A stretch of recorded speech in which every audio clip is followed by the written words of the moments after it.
আসসালামু আলাইকুম প্রিয় বন্ধুগণ। আমি এই মুহূর্তে দাঁড়িয়ে আছি কুষ্টিয়ার একটা প্রত্যন্ত চরে। এটা পদ্মার চর। ওই পাশে দেখা যাচ্ছে পাবনা।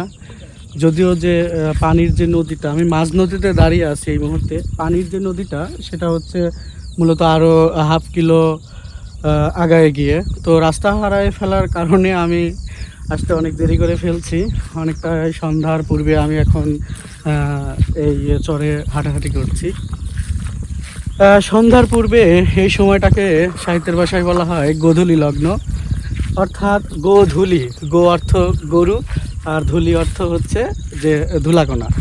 তো গোধূলি লগ্নটা এই জন্যই বলা হয় যে গরু যখন সন্ধ্যার সময় ধুলা উড়ায়ে গৃহস্থের বাড়ির দিকে পৌঁছায়, এরকম একটা শব্দকেই, এরকম একটা পরিবেশকে বোঝানোর জন্যই মূলত গোধূলি লগ্ন শব্দটা ব্যবহার করা হয়েছে, যে সময় গরুরা ঘরে ফেরে।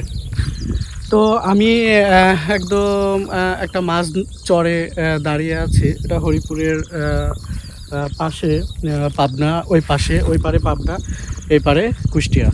তো অনেক সুন্দর একটি পরিবেশ, নিরিবিলি, শহরের জমকালো ঝাঁঝালো ইট পাথরের দেওয়ালের ভিড়ে এরকম একটা পরিবেশে মাঝে মধ্যে আসলে পরে মাইন্ড অনেক রিল্যাক্স পায় আর কি, যার কারণেই আসা। তো এই পানির সময় এখানে অনেক পানি থাকে, একদম মাঝ যে চরটা, সেই চরে আমি এখন দাঁড়িয়ে আছি। একা একাই মূলত হাঁটছি। তো সামনে এমন একটা দৃশ্য আমি আপনাদের সঙ্গে শেয়ার করব, যা আসলে অনেক সুন্দর লাগছে, এবং এই পরিবেশের সঙ্গে সবচেয়ে মানানসই যে দৃশ্যটা সেটাই দেখাবো। চরের যে দৃশ্যটা সেটা। তো আমরা অনেকেই মাঝে মধ্যে ঘুরতে বের হই। তা আমার মনে হয় কি যে মাইন্ডকে ডোপামিন, অর্থাৎ মাথাকে একটু রিফ্রেশ করার জন্য মাঝে মধ্যে একটু ঘোরাঘুরি করার প্রয়োজন আছে। কারণ আমরা কর্মব্যস্ততার কারণে অনেক সময় নিজেদেরকে সময় দিতে পারি না। তো যে দৃশ্যটা দেখানোর কথা বললাম, এবং আমি যে দৃশ্যটা দেখানোর উদ্দেশ্যে মূলত ভিডিওটা করছি, সেটা হলো এই দৃশ্য। দেখছেন অনেক মানে এই দৃশ্যের মানে ভাষায় প্রকাশ করার মতন আসলে না। অনেক সুন্দর একটা মুহূর্ত। ওই যে বললাম যে গোধূলি লগ্ন, এই সেই গোধূলি লগ্নের গরুরা চরে ঘাস খাচ্ছে। অনেক গরু, অনেক গরু। তো আবার আমার কথা শুনতে দাঁড়ায় দাঁড়ায় অনেক অনেক গরু, অনেক।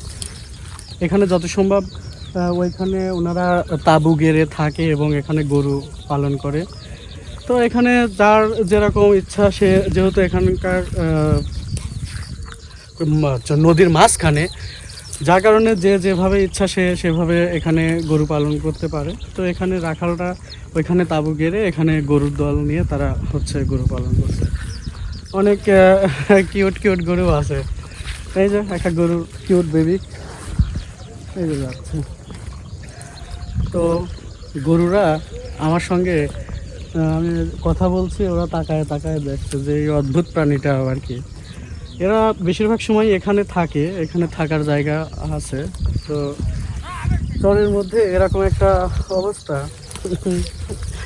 অনেক সুন্দর লাগছে। কি খবর? একদম তাজা ঘাস, ন্যাচারাল সব দৃশ্য।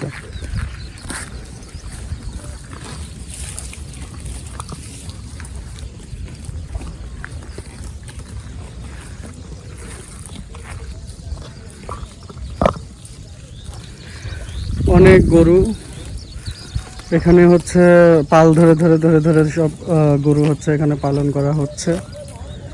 তো যাই হোক, সর্বোপরি এই জায়গাটাতে এসে গরুদের মাঝে থাকে নিজেকেও গরু গরু মনে হচ্ছে, কারণ ওরা সব তাকায় ভাবছে যে এটা আবার কি। তো গ্রামের ভিতরে গরুর সঙ্গে গৃহস্থের ওতপ্রোতভাবে একটা গভীর সম্পর্ক জড়িয়ে থাকে, যা আমরা যারা গ্রামের তারা আসলে বুঝতে পারি। যে একটা বাড়িতে 2-4টা গরু থাকলে সেই গরুর প্রতি কী রকমের মায়া মহব্বত এবং তৈরি হয়।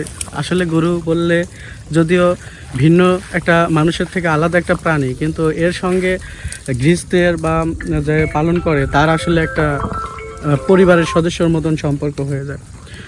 তো যার কারণেই বলতে চাইলাম যে চরের মাঝখানে গরুর পাল আর আমি একা একা তাদের সঙ্গে বকবক করছি, সব মিলায়ে মাশাআল্লাহ অস্থির একটা সুন্দর দৃশ্য। তো যাই হোক, কেমন লাগলো জানাবেন সবাই। সবার সুস্থতা কামনা করছি। আসসালামু আলাইকুম।